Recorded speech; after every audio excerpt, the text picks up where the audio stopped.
When we want to go somewhere, we want to take the fastest route.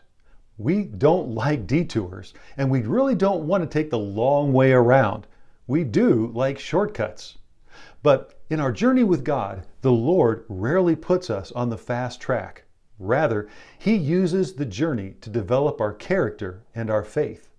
Welcome to the Word for 2021. Today we're in 1 Samuel chapter 26. Satan will always want to tempt us to take a shortcut. He will whisper, "Why wait? Take what you want now. Take the easy way. As long as you get what you want, does it matter how?" Well, David was tempted to take a shortcut by killing Saul twice.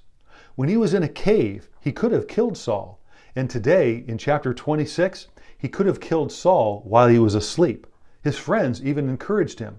While in the cave, they said, "This is the day the Lord spoke of when He said to you, 'I will give your enemies into your hands for you to deal with as you wish.'" Today, in verse 8, Abishai said to David, "Today God has delivered your enemy into your hands. Now let me pin him to the ground with my spear. I won't strike him twice." But David said no. The Lord Himself will strike him. Either his time will come and he will die, or he will go into battle and perish. David was telling him, "I will not take a shortcut. I'm not going to take matters into my own hands. I'm not in charge. God is in charge, and I will trust and wait upon Him." Samuel, years before, had anointed David to be the next king over Israel. David trusted God, and he waited for His perfect timing. Yes, David did watch in frustration as Saul floundered as king. And he did run from Saul as he was trying to be murdered by him. Yet David refused to compromise his integrity. David refused to run ahead of God, and David refused to make himself king. Instead, he trusted in God's sovereignty and in God's perfect timing.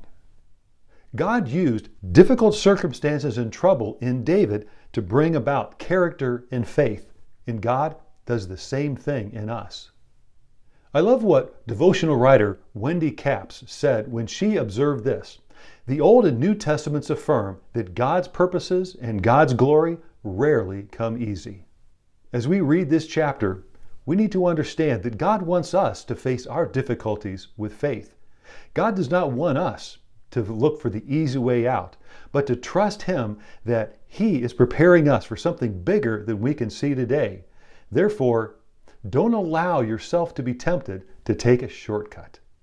Thank you for joining the Word for 2021.